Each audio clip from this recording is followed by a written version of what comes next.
some discussion about bipartisan negotiations. And I want to be very clear. If these negotiations say that we're going to pass legislation that will extend the credits, tax credits for the Affordable Care Act, count me in, that's great. But there has to be a commitment that the Speaker of the House is on board. There has to be a commitment that the President of the United States is prepared to sign the bill. Bottom line is, we need to be successful in protecting the health care of the American people. And if it's just a piece of legislation that passes the Senate with either 50 votes or 60 votes, so what? Where does it go? Then it becomes just a meaningless gesture. You can go home, well, I voted for a piece. That's good. But the real truth is, will we protect the health care of the American people? That is what this whole shutdown is. Yes, sir. Are you at all disappointed that Leader Schumer did not endorse Mamdani? You ask Senator Schumer that. Senator, AOC said last night that Mamdani didn't just have to defeat a Republican, he had to defeat the old guard of the Democratic Party. So a follow-up, is she talking about Schumer? He didn't endorse Mamdani? Look, here is what, and I want you all to appreciate this. This guy started his campaign at 1% in the polls. I called it one of the great political upsets in the modern history of America, and I think that's really quite true. So who did he take on?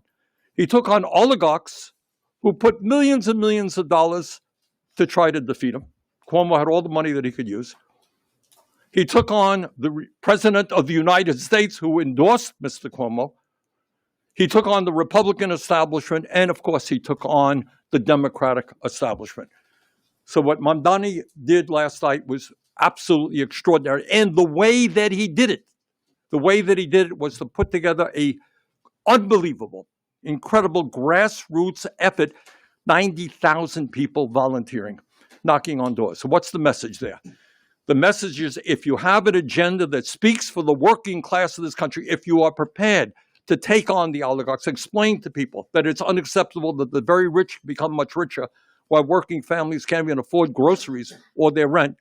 And if you put together a grassroots movement, you can in fact win. And I think, by the way, people say, well, that's New York City. I don't agree. I think that's... Pardon me? Why do you want to create... Look, obviously, you have a Democratic... I ran for president against the Democratic establishment. That's what Mamdani did. It's no great secret. That's what Alexandria did. No great secret. Of course, there's an establishment. And of course, there's a division within the Democratic Party. There's no secret to anybody here. What are we seeing in Maine? What did you see in New York City? What are you going to see all over this country? You're going to see progressives running, protecting the needs of the working class, taking on big money interests, fighting for an agenda that works for all, not just the few. No great secret there. Yes, ma'am. Mamdani also said that he is a democratic socialist and made no apologies for Correct. that. Do you think that's something that the Democratic Party should embrace? It's not a, look, then you have to go through a long book of what democratic socialism means. To my mind, if you make clear to the American people that there's something wrong, where one person in America owns more wealth than the bottom 52%, do you think Americans feel good about that? Right now, the billionaire class is doing better than it has ever done, while 60% of our people are living paycheck to paycheck. We are the only major country on earth not to guarantee health care to all people. 20 million households paying 50% of their limited incomes for housing. What the American people, I think, are asking is, how come we can't have a government that represents everybody rather than just the billionaire class? Why can't we have an economy that works for everybody rather than just the people on top? So you can call it whatever you want. And then you can, and there's a lot of discussion on how do you do. Let me ask you, the real issue is, these oligarchs are so powerful. Right now, you're looking at, Musk and the others investing hundreds of billions of dollars into AI, which in my view will have a devastating impact on the jobs of many millions of Americans. Who's going to stop them? Can we rally the American people to protect American jobs and workers in this country? A lot of issues that are out there. But bottom line is, we need to bring people together to stand up to the oligarchs and create an economy that works for all. Yes. What is the risk for the midterms next year if the party leadership does not embrace this flank of the party? Well, the party leadership did not support Mamdani in New York, and he won. Party leadership is not supporting Platner in Maine, and I think he's going to win. So I think it is, I think there is a growing understanding that leadership and defending the status quo and the inequalities that exist in America is not where the American people are. Yes, ma'am. Hold it one at a time. Back to health policy, I wanted to make sure I understood your position clearly.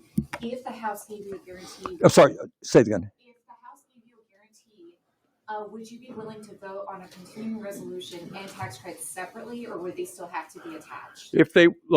If we had a commitment from the Speaker of the House that he was prepared to support a strong extension of ACA credits, and if the President of the United States, and I don't trust him, so you're going to have to figure out how he structured this, was saying that he was prepared to sign it, I think we should end the shutdown tomorrow, if you had that commitment.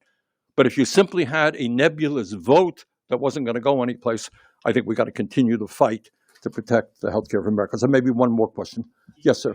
Do you think the election results have convinced more Senate Democrats to your way of thinking? I would hope so. I mean, Donald Trump told them that. Okay, thanks very much. Thank you.